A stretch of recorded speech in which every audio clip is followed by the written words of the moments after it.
Welcome to the Popko Project Podcast, a platform for the discussion and discovery of arts and entertainment. We focus on highlighting people and events that add value to the world around us. Visit us on all social media platforms by searching the Popko Project or visit our website at thepopkoproject.com. Welcome to the show, and thank you so much for listening. This episode of the podcast is brought to you by Keller's Garden Center and Landscaping Services. Contact Keller's today and get your yard cleaned up before that dirty old man winter comes. I hate to say it, but he's on his way. The mornings are cold. They're frigid. I don't like it. I'm turning the steering wheel warmer on. I'm putting the seat warmers on. It's just miserable. But contact Keller's today. And if you're looking for snow removal services during the winter months, they can take care of that for you too. Do not break your back this winter and leave the heavy lifting to the professionals at Keller's. Family owned and operated. Their team is looking forward to serving you. Keller's Garden Center and Landscaping Services, located on Kern Street in Exeter near Blue Ribbon Dairy. Find them on social media to learn more.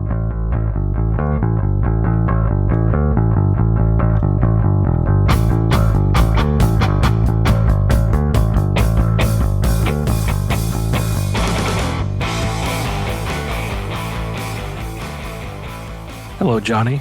I'm Johnny. Hey, Johnny. This is Johnny. Got Meeting Johnny. up the Johnnies. Yeah, couple of Johns.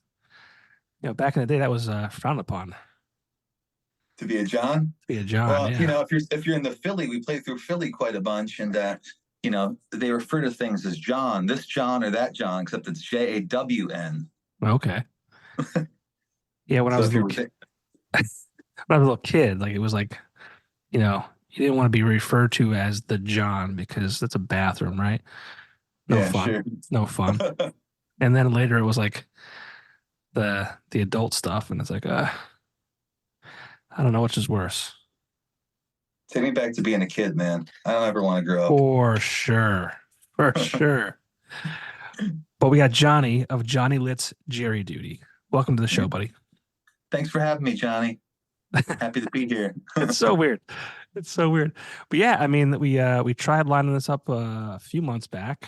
Didn't quite work out schedule-wise, but happy to have you on now because you're going to be coming back to our area, northeastern Pennsylvania, specifically the River Street Jazz Cafe on March 16th, which when this releases, it'll be like in a couple days.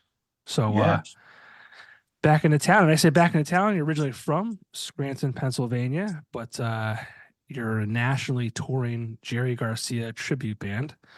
Right. And I don't know a lot about you, man. Like I've seen your name.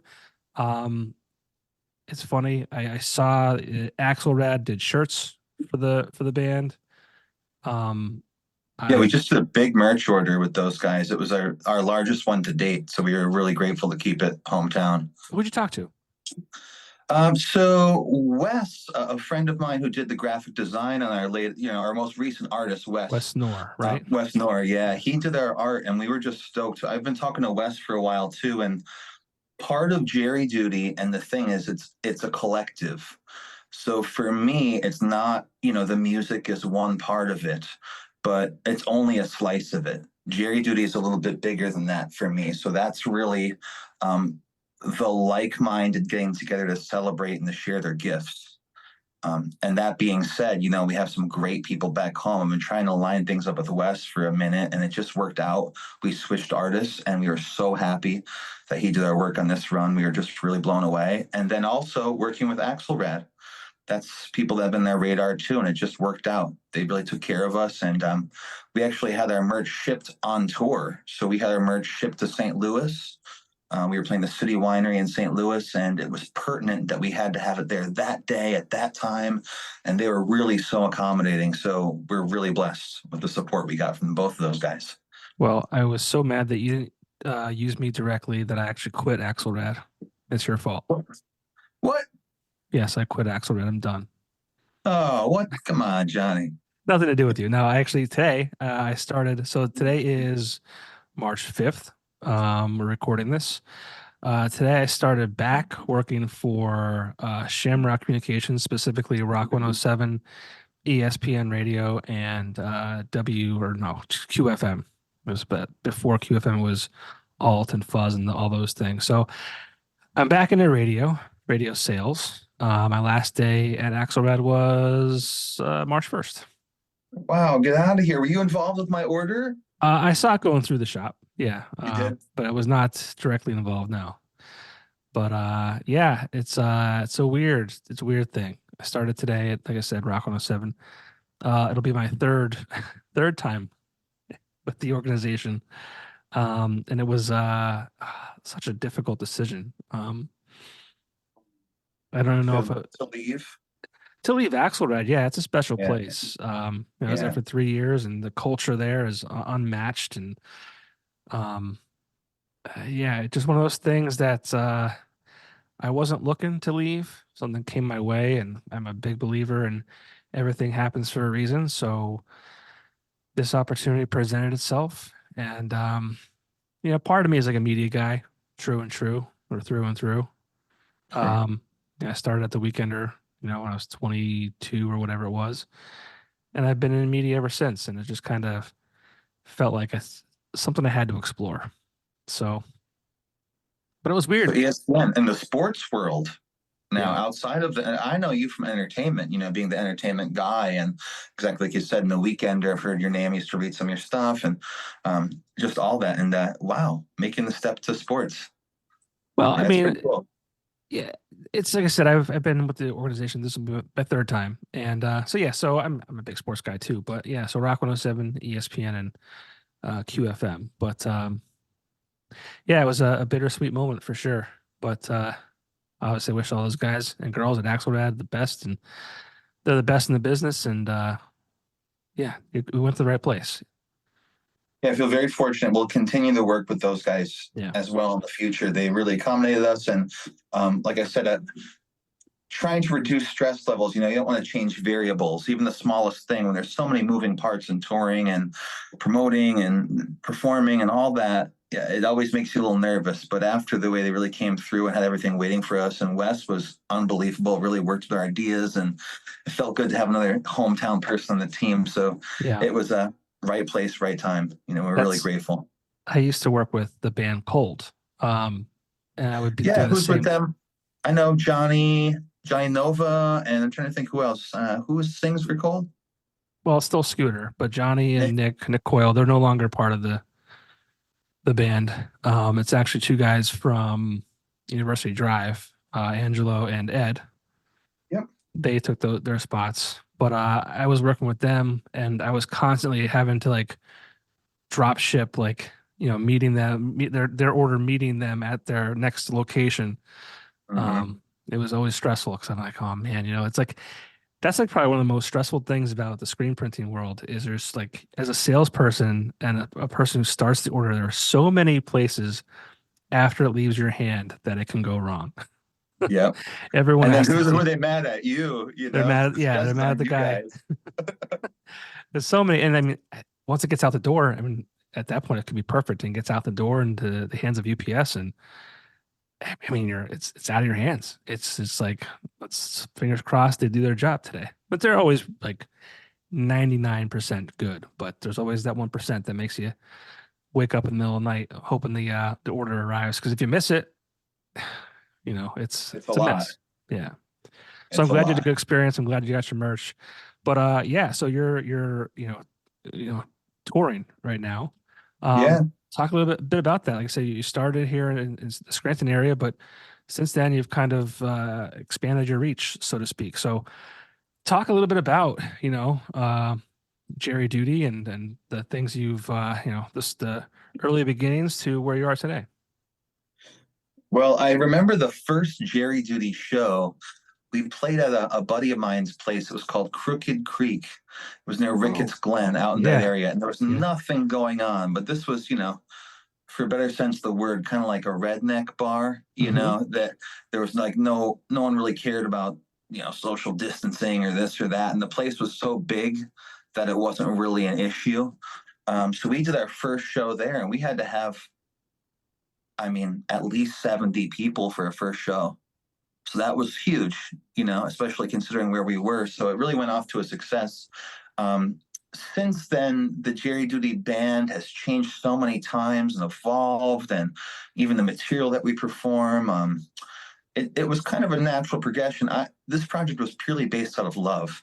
I'm playing my favorite music in the world and playing it any way we decide to in that moment. It's really based on collective improvisation. So we're not playing, I mean, musicians will know this, they're listening, but we're not playing to click tracks. Every time you hear a song, it's not 4 minutes and 38 seconds. It could be 20 minutes long, or it could be 4. It could be fast, or it could be a reggae version, or it could be more of a rocking version, or a little bit of country twang. It just depends on the way that room feels. And I have to say, I'm fortunate enough to be able to play with musicians who could speak that language, because there's not many people who can. I was brought up learning to play music, being an improviser. I don't know any other way. So when I learned how to play guitar and sing and learn to do this thing, I played with people older than me, and they just say, let's get together and play. I'd say, what songs are we playing? Don't worry about it. Just show up. And then I had to make them sound better, or like not be overstep anything, and be able to gel and hang and add ideas, or else I wouldn't be invited back. So that's how I learned. It's like, know your place, really have big ears, as they say. Mm-hmm. So Jerry Duty is based on that idea. From what I understand about Garcia, and that's what really this is a tribute to. It's not the Grateful Dead, it's a tribute to Jerry Garcia. As a Jerry fan, and being fortunate enough to be able to work with people who have played with him, or toured with him, or performed with him, that was his thing. The Jerry band music, which the Grateful Dead, or what Jerry Duty primarily covers, is that was his favorite music to play. He was trying to leave the Grateful Dead in the final years because it was just too big and too corporate. He just wanted to be raw and do that. Yeah. So this is a tribute to him, continuing that legacy and trying to, keep the culture alive, and to celebrate really the lifestyle and that way of looking at music together. So that's how Jerry Duty essentially formed into. It's highly improvisational. We don't know until we get there sometimes. The room could be very mellow, and we could have a set list or something and say, this isn't going to work, out the window. Right. Let's try something now. Or this songs are too hot. Let's slow them down. So a lot of that is it's a feedback loop that happens with the audience and with us. So a thing I always say to people is that we make music together, because that's really the truth. The energy I get from them, I kind of add something, or the band adds something, we give it back to them, and we trade that. We make music together. So we kind of, it's a co-creative project. That being said, it originally started with a certain lineup, and now I have certain different lineups across the country. I have different lineups that I run with in Vermont and that market, New England. I have different lineups that I run with in New York most of the time. We have a lot of special guests come in that make things really exciting. And the things I tell them, as I say, I don't want you to play like John Kahn or like any of the, Melvin Seals. I want to hear your best you. Mm-hmm. I want to hear your best you. So I want them to add their flavor to it. And, a lot of these guys are really, really good. So I'm fortunate enough to make music with them and to tour all over the country doing this. So sometimes it's a regular lineup. Sometimes I have special guests, and it's things you've never heard before. But it keeps it exciting for me, because playing the same thing all the time, that's like a slow and cruel death. Right. I was gonna say that's probably as a musician, as a creator, like that's gotta be very appealing to you. And you talk about this rotating cast, like that's fun, right? It's not like you're playing the song and you have to hit every note and every chord and all this other kind of shit. It's like we're gonna just have a good time tonight. No, we're going to serve the song. I always say have big ears and try and make everyone else sound good. Everyone try and serve the song first before you serve your own ego. Yeah. And that's the thing, being able to be open enough where allow things to go different directions, allow things to take form without being so stiff and rigid.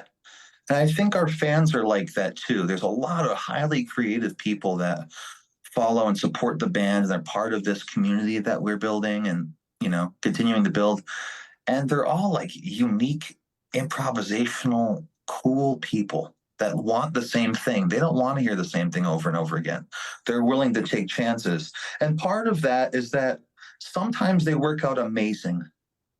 Other times they don't. But that's the risk you take in like jazz music or this type of music. And I feel fortunate that they're along for the ride too. Yeah. You know, we've had some crazy nights and they're like, oh, that was so great. And we're like, oh man, that took a totally different direction. But everyone loves it because it's bigger than that. Yeah. You know, it's bigger than that. They want to take chances with us. Right. So that's what we're about. That's what we're about. Is it safe to say that if I were to see you twice in a row, that each show will be different? Yes. Yes, we changed. We're not a band that some bands, they'll work on their album release or they'll work on their newest hits and they'll play those songs every single night the same exact way the whole entire tour. That's what they do. They do whatever tour that is. For us, we're playing some deep cuts. We're playing some more popular stuff. We're changing the way that we play it. You know, we can have versions of the same song that one is 4 or 5 minutes. The other one's been recorded at 18 or 20, where there was a break and we were kind of doing that feedback loop thing together with the audience. So no two shows are ever the same. Sometimes different lineups. Sometimes you have special guests. We'll have a sax player. We'll have percussionists sometimes. We'll have people live paint. They'll paint live and create with us what we're creating. Oh, wow. Okay. That makes tapers come out and tape our shows. It's really a collective, and we encourage that. We allow people to vend to their shows and create like a little market as long as they're making the things themselves. That's our thing. As long as it's handmade and they're making it and they're creating it, they're welcome to come and vend and just share in that. That's interesting. That's neat. And this all started like what, 4 years ago? Yeah, 3 or 4 years ago. I want to say it was like 2021 maybe or 2020. See, Jerry Duty started, I want to say it was 2020, but I got hired for a country band when I started putting this thing together, and we were playing a lot. I just didn't have the time. So around COVID time, I ended up falling back into it and deciding like, this is really what I need to do. This is what I have to do. Not that I need to, I have to do it. Right. So yeah, so I'd say about 3 or 4 years now. And I guess it's been going pretty well. It has. It has been going very well. There's ups and downs with touring projects and newly touring projects too. There's so many variables and things associated, but we are playing so many different venues and big venues that we never thought we'd be able to at this place that we're at now. We get to make music with a lot of incredible artists, and the community is really almost better than any other community out there. I mean, or I'll say that we're very grateful. Yeah, I mean, when you first started, like, I don't know. I'm not in that kind of scene. The Yes. jam bands and I mean, I love the music. I appreciate the music. I just not. I get very limited time to go to certain shows, and it's just not really on my radar. Sure. I mean, other than the fact that you wanted to do this style of music, I mean, did you think there was like a need and a void that needed to be filled? Well, I did. I felt like it was more about bringing the community together, because I'd see some of these fans. I would go to some of these like Phil Lesh and Friends shows, or I used to go to the Rat Dog shows back in the day. And, you know, you'd see a lot of these cool people and like, where are these people? I'm sure they're like bummed out and not being with other people like themselves. I'm sure that they need more opportunities to come together and celebrate this thing. It's bigger than the music, to celebrate this thing. So that's how I felt with Jerry Duty. I felt like there was a need for that. And really, we started focusing more on the Jerry Garcia band music, which covers songs like How Sweet It Is and I Second That Emotion and stuff like that. And then down to reggae songs like Harder They Come and Johnny Too Bad and some of this. So a different catalog of music that really at the time wasn't being touched on hardly at all. Now it's grown in popularity so much where it's a different thing. But when we started just a couple of years ago, it wasn't happening. No one was really covering that music. So I felt like there was a need, and especially in Pennsylvania. I wasn't thinking I wanted to tour regionally or nationally at that point. I just wanted to make the best music I could and have the best experience for everyone. So the progression of that was to go to bigger venues with better sound systems and better lighting and better experiences for people. So we could have a more fun, have a more fun show, more fun time. Yeah, So for that sure. was where that came from, just out of pure love. I love it. That's great. No, that's awesome. And like, I mean, once it got to a certain point, did you, purposely like reach out to other venues and say, "Hey, I got this thing going on, yada yada yada," or did you kind of gain some traction and maybe some venues and other people reach out to you and said, "Hey, like we love this idea, we love this style of music, and our crowd would eat that up too." Like, how did you expand your footprint? So what happened, and I'm learning along this because I've been involved with projects, but I never, Jerry Duty is really at this point, we've had booking agents and we've had managers come in and, a lot of them just didn't work out the way that we thought it was going to. So we're back to me just managing it all myself. But that being said, what was happening was we'd go to these venues, and every single time we go, there'd be more and more people. And then we said, we're hearing from bigger venues, which started to talk to us. You can't play those venues anymore. Like, you can't play a venue that size and then play a theater for 2,000 people or 1,500 people. That's not, so we had to kind of draw a line in certain markets and certain places that we can't play those places anymore. Not that we wouldn't love to, because we would absolutely love to. But there comes a point when you grow enough where you have to say, that's not serving us. And with the goal being, we want the best show possible. So that's the only reason for me to go to a bigger venue, or us, is because there's better treatment for the performers. There's better lighting, better sound. It's a better experience for the audience and the culture.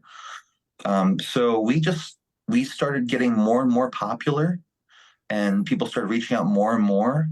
And we got so busy playing at smaller places where it didn't really make sense. So we had to kind of move up into the next tier, per se. Um, I got a 15 passenger van a couple years ago, with the touring thing. That was actually Cabinet's old van. It's kind of funny. Another hometown story. They Yeah. moved up to the bus. Yep. So they moved up to the bus, and then Pappy and those guys hooked me up with their old van Hell at a yeah. really good price. So it's like, we just hit that next level. I think a lot of bands, they'll play many times in a small area. They're playing 8 times a month, 6 times a month in Scranton. Right.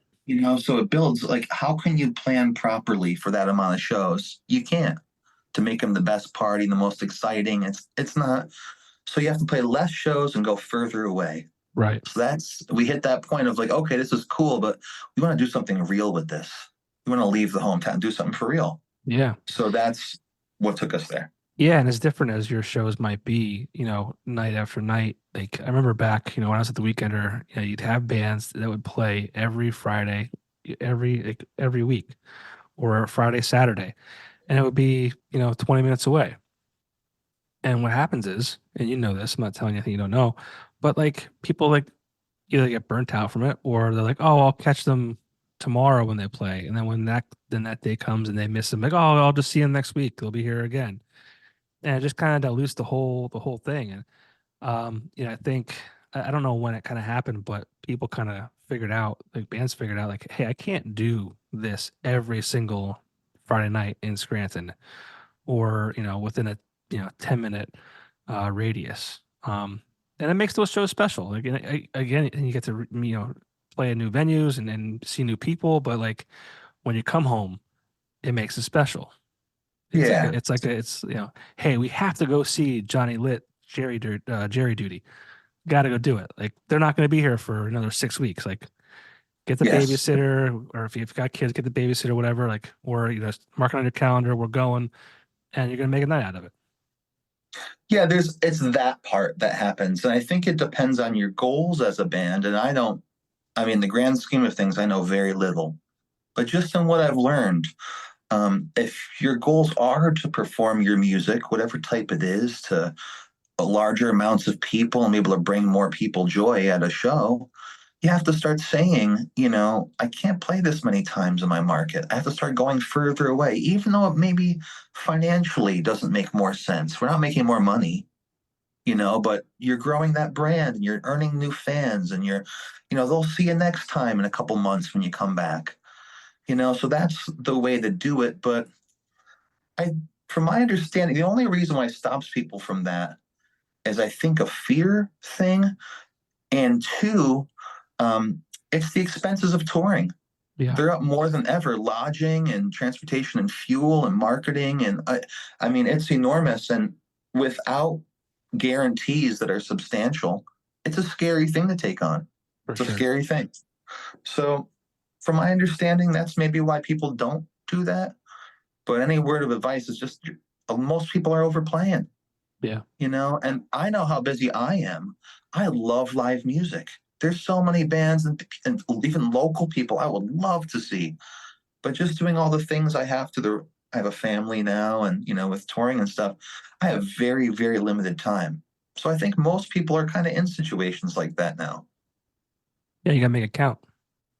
Gotta make it count, most definitely. So that's Jerry duty, Yeah. And we got a big show coming up at the Jazz Cafe, like I said, the 13th or the 16th of March. That's a Saturday, right? That's a Saturday. That's a super exciting show because the lineup from that show is pretty special. We have Brooke Jordan from Twiddle. He's going to be drumming with us. He's coming in from Vermont and doing that run with us.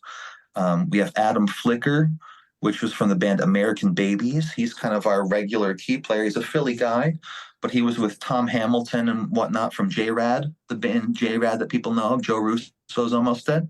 Okay. They had a band called American Babies. That was before that. So he was from American Babies. And then we have Jonathan Coleman from Muscle Tough. I don't know if you know John Coleman, but all extremely talented players from different backgrounds.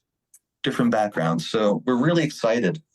We have that show that's local, and we have a 420 show at the Renegade Winery, the Sherman Theater. Oh, nice. Very cool. Yep. So I feel like, yeah, 420. Great day. It's kind of a holiday in our world, Johnny. Right. If you don't know of that. course. I know. I'm aware. This scene, I feel like it.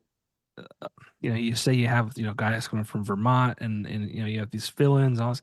I feel like they, people in the scene, artists in this genre, like tend to really like get amped about like, yeah, I'm gonna come down from Vermont and I'm gonna play this show with this band. Like, and you mentioned it before, it being a communal type of thing. Like,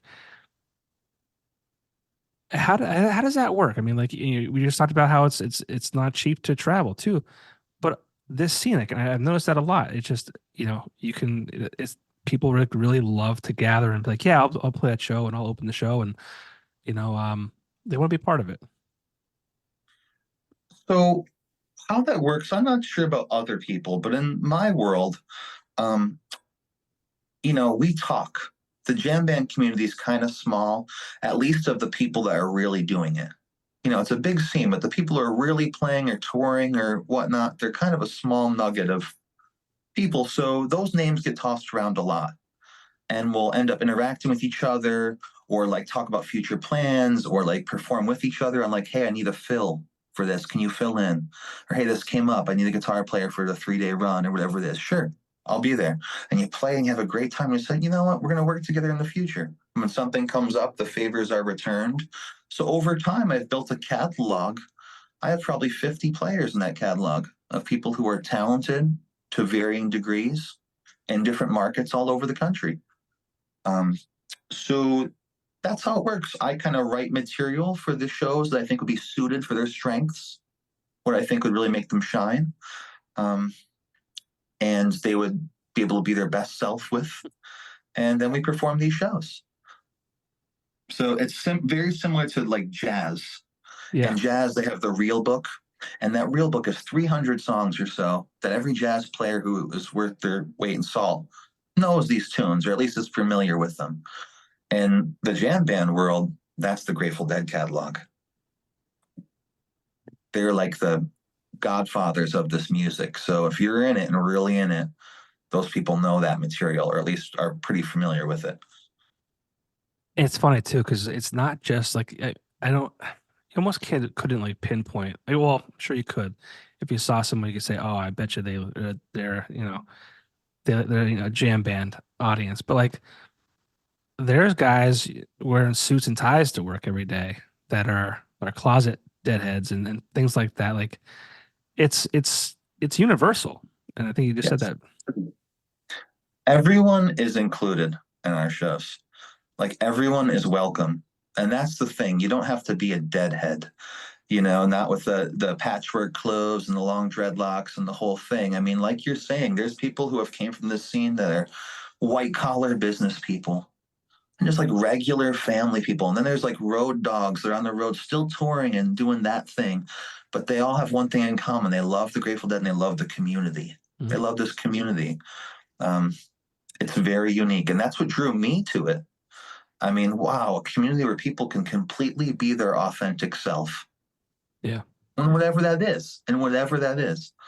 So I'm very fortunate to be steeped in that and be able to do this thing with all these people.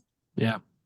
I feel like in a way we've lost that, um, as a whole in the world. Like we've lost that just like you know one love type of deal, or uh, you know what I'm saying? Does that make sense? Totally, totally. Yeah. That's really what it's about. And I think in this scene, the tribute scene too, especially, I'm never going to be Jerry Garcia, nor do I want to be. I don't want to look like him and act like him, and I'm not about that. But I am about the spirit and the culture that came from. And part of those pillars of that community is like sharing, is expressing yourself, is supporting people around you, supporting the artists to take chances and take risks. The same way we support the audience. We want them to come out and, do their thing as well to help us build this music up. So it's really a community. We get to make music in a community. And Did that's you really ever? important. Yeah. Did you ever like envision this like being where it is today when you started? I'll say this. One of the biggest moments, and not to get too cheesy on this, I told Kenny this too when I played with him. I said, my first show I did with Kenny Brooks. Kenny Brooks was the sax player of Bob Weir's band, the member of the Grateful Dead. Hmm. And that was, I didn't never got to see Jerry, but I got to see Rat Dog and some of these post Jerry projects. And that was like what really got me hook, line, and sinker. I was sold. I'm like, I got it from them. So I saw them at the Sherman Theater. And then the first show I played, we did the headlining show. It was just us at the Sherman Theater. Or no, we did have an opener for that. We had an opener, but we played the Sherman Theater. And I'm looking over at Kenny. I said, Kenny, I was looking up at you at this stage. And I said, this thing changed my whole life. And the first time we get to play together on a run like this, we're back at the Sherman Theater headlining that show. So did I ever expect that? No. Yeah. But did I want to? Yeah. And did I think it was possible? Yeah, totally. Totally think it's possible. But we really couldn't do it without the support of the fans and our community because it's not easy. All those things that we talked about, touring and things are costly, Yeah. and it takes a lot of blood, sweat, and tears. And if we did this from a business perspective, it would never make sense Right. because the amount of time you put in, the amount of effort, and the amount of gambling that you do on these shows is monumentous. It's Yeah. huge, but it makes it all worth it. Yeah. That's what it's funny because it's funny what we do because we love it, right? Like if our families depended on stuff like this, it'd be like, yeah, you're gonna starve today, right? Like with what I'm doing. I mean, there's no way that I would ever be able to, finance or support a family doing this. Not right now in the format that it's in. Um, but I see that a lot or hear that a lot. People are just doing it because they love it, and I have a lot of respect for that. Yeah, you I mentioned get before. by, we're able to continue it and we're able to keep it going. Yeah, But it's not like I'm working in an office and I'm a white collar worker or something. It's challenging. yeah, But we literally get by in the support of our fans and people sharing stuff and inviting friends and our merch and coming to shows and just thanking us. Sometimes when you have a bummer run, you can have 2 bummer days where you get completely rained out or like something terrible happens and there's like no one there. But it's those things of like, thank you so much for doing what you do. This made my whole month. or, this like put a smile on my face, or like this brought me right back. Yeah. Or like, to feel that stuff is what gets you through all those Right. ups and downs. You said you're originally from Scranton. What are some of the venues that you've performed around this area, and which ones are some of your favorites? B-Spot. B-Spot. Unfair. Those are my boys. I love Vinny, and him and my father go way back. And Okay. and this is no offense whatsoever, but from a bar venue, not a ticketed venue, the V-Spot is a place to play in Scranton. I'm just saying that right now. So, yeah. Listen, I don't know who said it. Maybe I made it up, but I joke with Vinny. Vinny and I are very close as well. And I made that's not a joke. It's like it's kind of serious. Like if you play the V-Spot in Scranton, you've made it. Well, the guy books out a year in advance. It's like I know. if you don't get in there, and when you do, it's like, okay, wow. And Vinny's very particular. He doesn't let just any Joe Blow get on that stage. Like he listens to the music. He's not just saying, yeah, you can play. You've got 100,000, listeners on Spotify. I don't care what you sound like. He puts time and effort into everyone he has there. Yeah, and he's a musician too. Vinny's a guitar player, was a guitar player. I know he's a metalhead, and we talk about that because I'm not real. I've done my old band, the Holtzman Effect. I was in that band. That was my original band with those guys. Oh wow, I didn't know that. I was a founding member of that band. So we wrote a ton of that material. So like I could get down with that stuff too. And we kind of joke about the jam band thing. But Vinny genuinely cares about the artists. Mm-hmm. He wants to promote you. He wants to see you do good. He has your best interest and you feel it, so I think that's why the V-Spot is successful. Yeah. And that little stage in the corner, that lighting he has there and the great little system, he made the most use of that venue. Mm-hmm. So for him, it shows that he puts the artist first. And that's why if I was ever going to play in any place in Scranton, that's where I would play. Yeah. River Street Jazz Cafe, that's like a hometown spot for us. After we did there, we've sold that out before that venue. We've sold 300 plus tickets and turned people away on one of our shows before there. We've had amazing times there. We'll continue to go back there. Sherman Theater, we've played the Sherman Theater. That's another amazing venue. Mm-hmm. I am excited about the new Ritz too. Yeah. The Ritz, that's really cool. Yeah. I was excited about the Leonard. Nothing ever happened there, but I'll say this. Scranton desperately needs a 300 to 500 person venue where a touring act would come through and play and sell tickets right in town, or a local act to get on a big stage and open it up for guys and play, showing support. We desperately need more venues like that in Scranton. And that's why everyone leaves. Yeah. Yeah. It's, I've seen so many come and go over the years. We mentioned the V-Spot, and I think it's, I know it's successful because of what you just said, right? Same with the Jazz Cafe. It's successful and it's been around for 30 years because it's a great room and it takes care of the artists and it's a safe place for people to come to a show. But outside of those two, there aren't a lot of venues, and you said the Ritz is a good addition, right? But it's sad. There's not a lot of venues. And I think the problem with that too is, as a venue alone, right? Like you're not going to survive if you don't have a bar to serve alcohol in. Like you would have to be just like, you would just have to be like this person who they just loved, entertainment and giving bands a place to play. So even if they just broke even, they could still afford the rent or whatever, and they can have a venue. But so much goes into having a profitable venue these days, and it's tough. It is. Yeah. And that's why, not to sound cheesy or anything, but like if there's a band you like, or there's a venue that you like, support them, because that's how you vote. Your votes with supporting them and getting their merch, or sharing their stuff online, or inviting friends, or any of that stuff makes the world of a difference. It really does for the venues, performers, community, because it's getting more and more challenging. I talk to people all over the country, in different markets and kind of seeing what's going on. And a lot of these big, small venues are getting squeezed out. Mm-hmm. Unless you're Live Nation and some massive corporate run thing, that's a different vibe too. So I think local venues, 300 to 500 people capacity, there's nothing like playing a show in a room like that. Yeah. I mean, so it really is dependent on all of us to keep those things alive, because it is getting more and more challenging for them. Do you think it's, I mean, I'm old. I have a family. Do you think it's like this, I'm not going to shit on the younger generation. That's not what I'm trying to do here. But I feel like they just do different things. And maybe live music is not on their list of things they want to do. Have you seen, like, as far as your audience goes, have you seen that to be true? Are you getting a younger audience?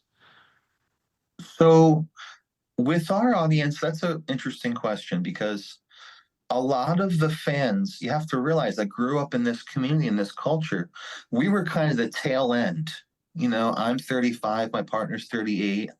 We're talking about, it's really, they see some people in our age range, and she sees more of it because she's at the shows doing the merch and helping in that.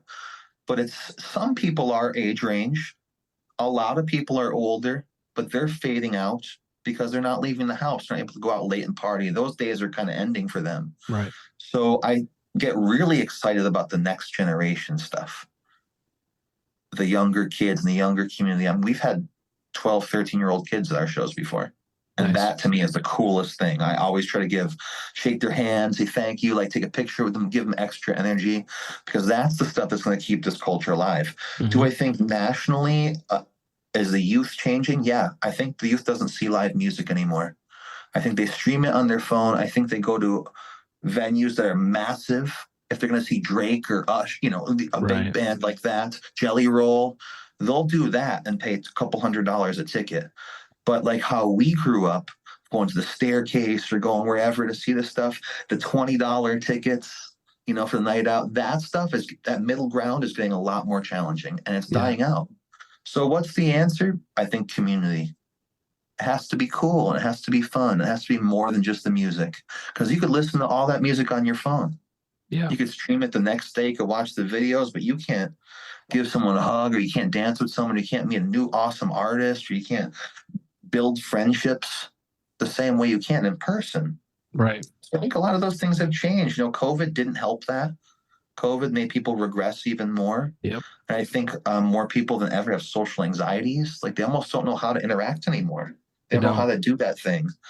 So I think it depends on us. It's our opportunity to bring it back. I do believe there's no better time in history to create, because the tools are right in front of us. Right. I mean, I wouldn't even be able, if it wasn't for social networking and through the community, I wouldn't get to play with half of these super talented musicians. I wouldn't know them. I couldn't see their stuff online, or couldn't scope them out, or see how their vibe is. So I don't know. But I do think it's the power's in our hands, per se, and it's bigger than the music. I'm a musician, so to me, that's the most important. But also, it's the community. Yeah. I was talking to Charles Javier. I'm not sure if you're familiar with him or not, but we were talking about the, people coming out to shows and how, I don't want to say it's the responsibility of the band, but I guess to a degree it is, but just to make these every show like something like to go to, like, making it worthwhile for, someone my age to get a babysitter and like go out and support local musicians and just support local artists and the venues and all that kind of stuff, because it's hard to get out a lot, and you want to make sure that when you do go out, it's like it's worth it. So it's like in your hands to, like, and it sounds like you are, all these things you're talking about. You have people who are vending, and you have people who are painting. Like, it sounds like every show you're doing is like an experience. Yeah, it pretty much is. Some are bigger, some are smaller, but overall, the sense is of when you go to a Jerry Duty show, you be your best self. Take your shoes off and dance. You do whatever you want. There's no rules as long as you're respecting everyone.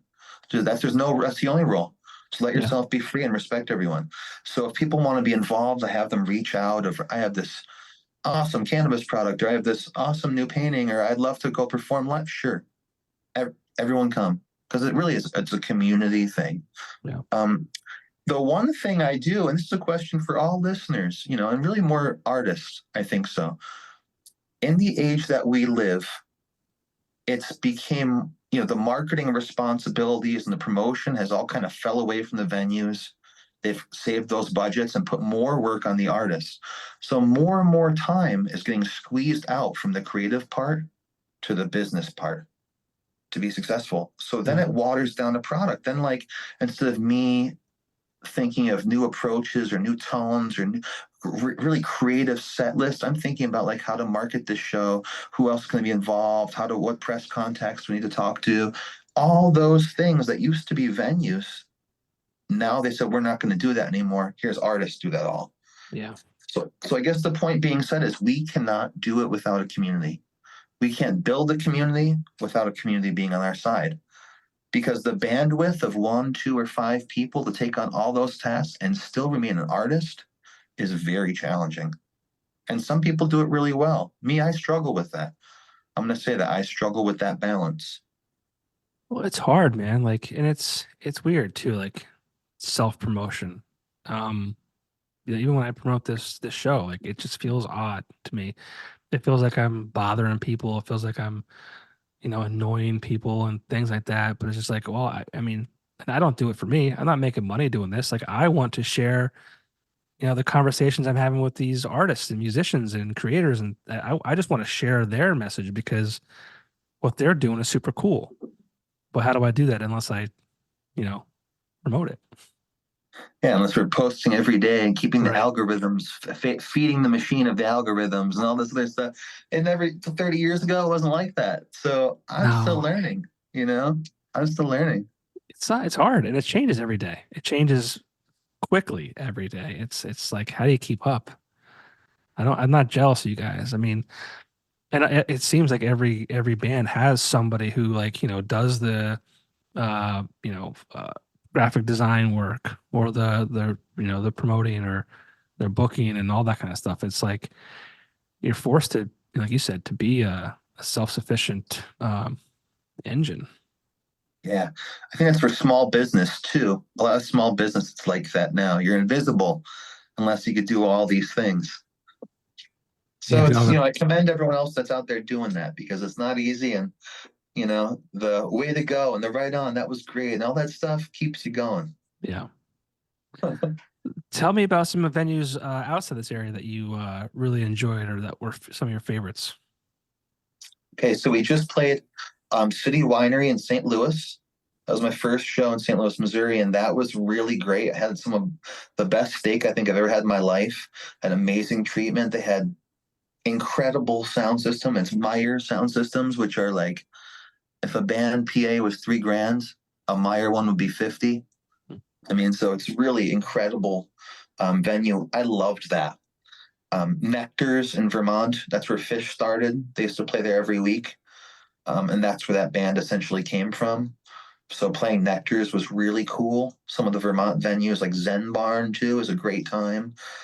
To kind of circle back to some previous things, is that the community, and is it kind of dying out? Is it changing? There's certain pockets in this country where there's young and younger people who are being brought up in this, and it's thriving. But it's little pockets, Vermont being one of them, Buffalo, New York, Rochester, New York, happening. Some areas in Boston. So back to venue, Sherman Theater, the Mauchonk Opera House is a local one I absolutely loved. Yasgur's Farm, the original Woodstock, that was really a cool time. We've played there a couple times. Off the top of my head, I think 118 North in Philadelphia. That's a cool, really cool spot for touring through. Yeah, those would probably be the top ones right now that really. Stone Church in New Hampshire. Also a really cool happening scene with a pocket of people that are in this community. Great treatment, great sound. So yeah, I've been blessed to play quite a few and looking forward to some new ones. Yeah. Do you get a chance to kind of walk around these towns that you're in before or after you play, or?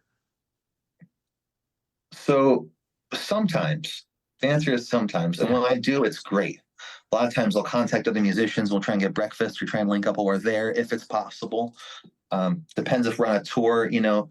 Touring is definitely not like how you would expect, like Motley Crue or something, where it's like crazy parties and like getting drunk and wasted. It's like I have an itinerary. We have to be at every single thing at a certain time or else you're going to miss it. Right. Everything's like dedicated. A lot of times you're getting limited sleep because you have to get to a venue 5 hours away in your direction and do that. So the amount of time is less and less. Yeah. I would say I don't really, and I wish I could.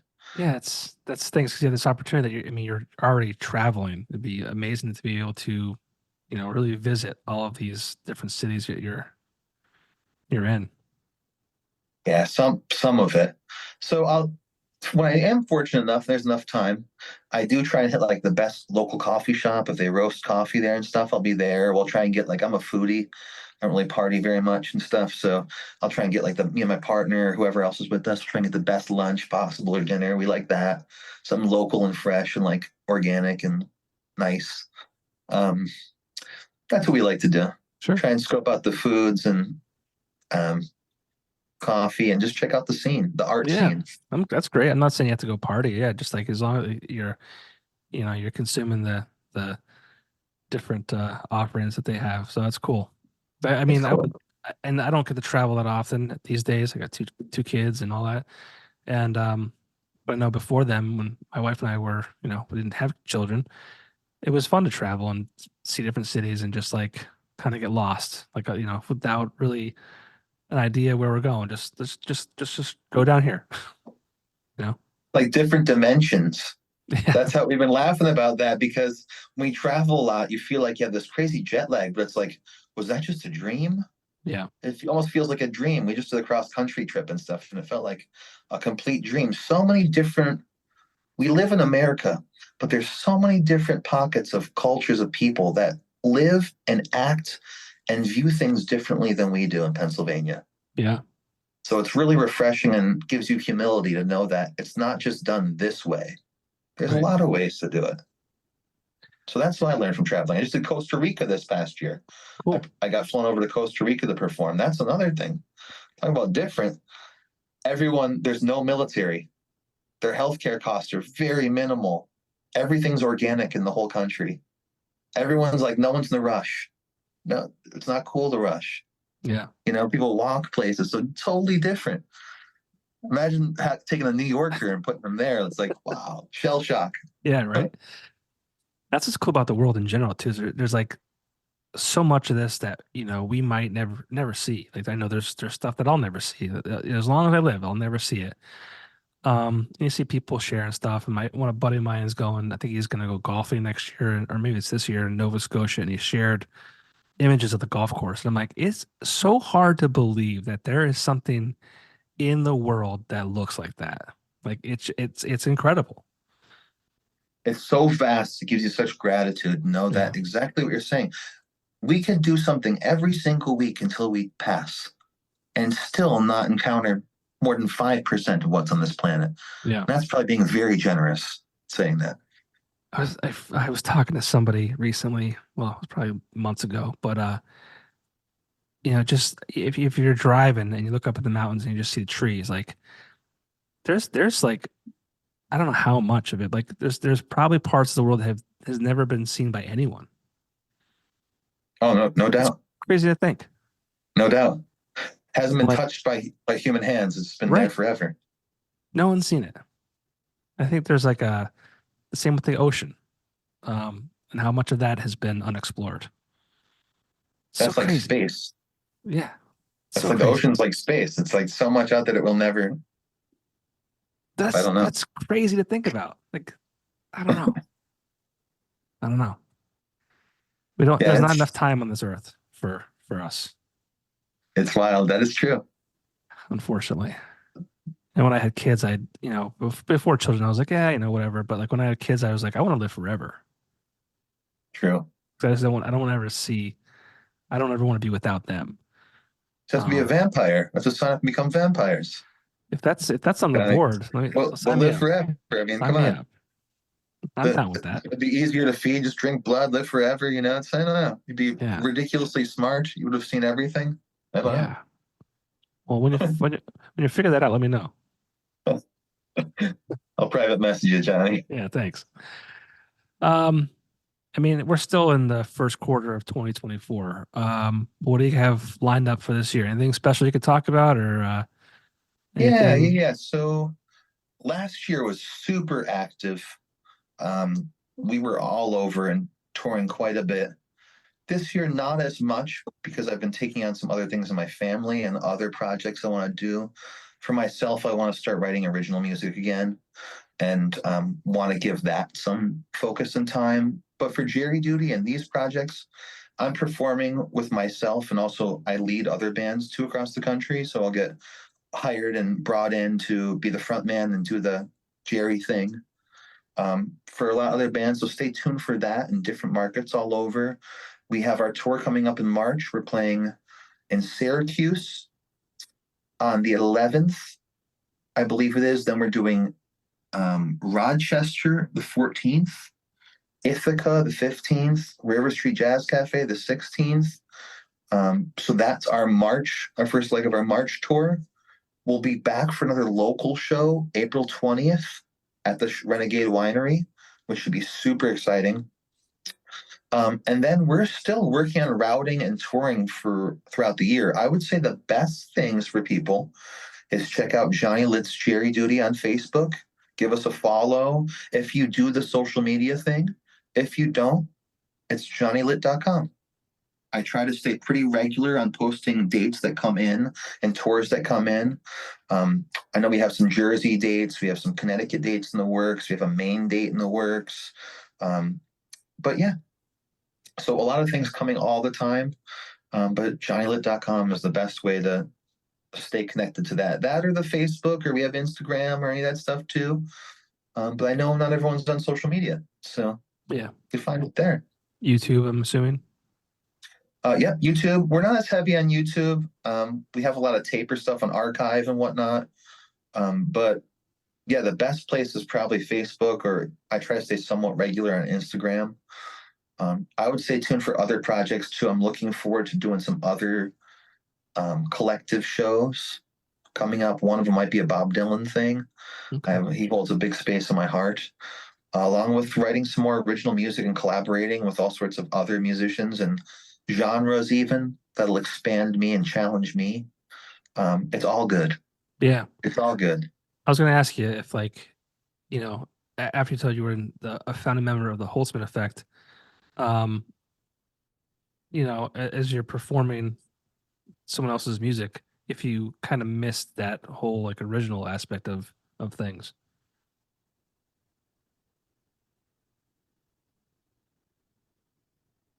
I do sometimes. I miss the creative process. I miss the collaboration of having an idea and bouncing off other people and adding insight and developing ideas and putting out there. I love that part. I have ideas all the time that I'm just limited by time. So I do miss that. When it comes to what I do currently, I have such creative freedom. Right. And really, I'm so selective that I don't play something unless I love it. I had mentors and stuff years ago that said, Johnny, you could never do that. You could never just play that type of music ever. You won't make it. You'll never make it.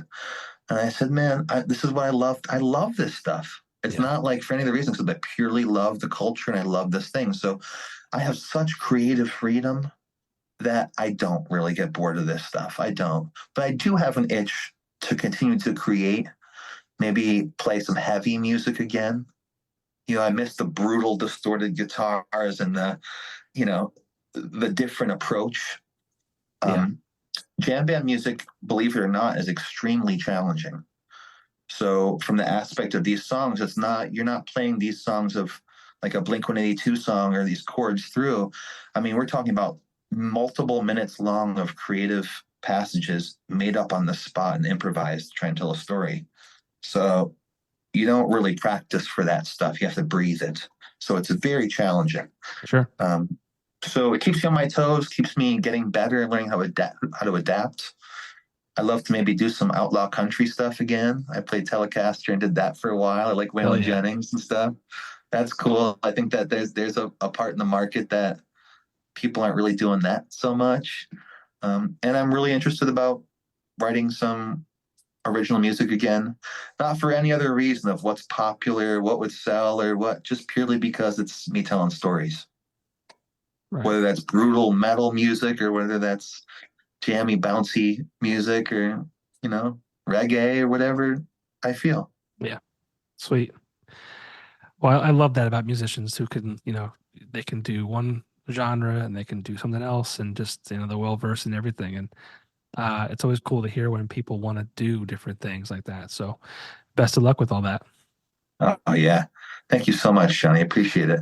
Yeah. Check out Johnny Litt's Jerry Duty on Facebook, online at johnnylit.com.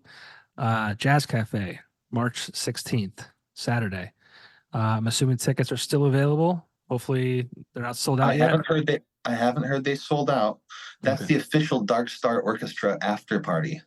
So we booked that show, and then Dark Star Orchestra announced their 2-day run at the Kirby. So we're really trying to extend the weekend for everyone. Right. The thing is, they're going to go there, and then the party's going to go over to the Jazz Cafe after, and we're going to end that run there. We may even have, I'm not going to say who yet, but we may even have a special guest stop over, as well as the ones that are with us, Brooke from Twiddle and some of those guys. So I'm super excited. Yes, tickets are still available, I believe. So hopefully when this airs and people are watching, listening, if you're listening or watching, go find the ticket somewhere. Jazz Cafe's website. There's a link to everything on your site and Facebook page, but hurry up because tickets might be on the way sold out. So we have sold out that venue before. Yes. Yeah, it can happen. And now it's a special night too. Outside of all the great musicians, it's an after party too. So it's going to be a good time, no doubt about it. Oh yeah, man. Things will get weird for sure. I love that. When I was younger, I'd get drunk and I'd say, "Let's get weird," because I love it. That's kind of the motto for some of our fans. Being what I said, it's about expression and no judgment. So under those contexts, things do get weird. Yeah, I love it. But always cool. I love that so much. Well, Johnny, thank you so much for taking the time. I really enjoyed talking to you. And like I said, I've seen the name all over the place. I've heard about you. So it's great to get a chance to talk to you. Likewise, Johnny. Appreciate all that you do, man. Really means a lot. And it really helps this community that I'm blessed to be part of. I'm also happy to be part of it. So thank you. Thanks, brother. All right, buddy. We'll see you soon. Yep. Later.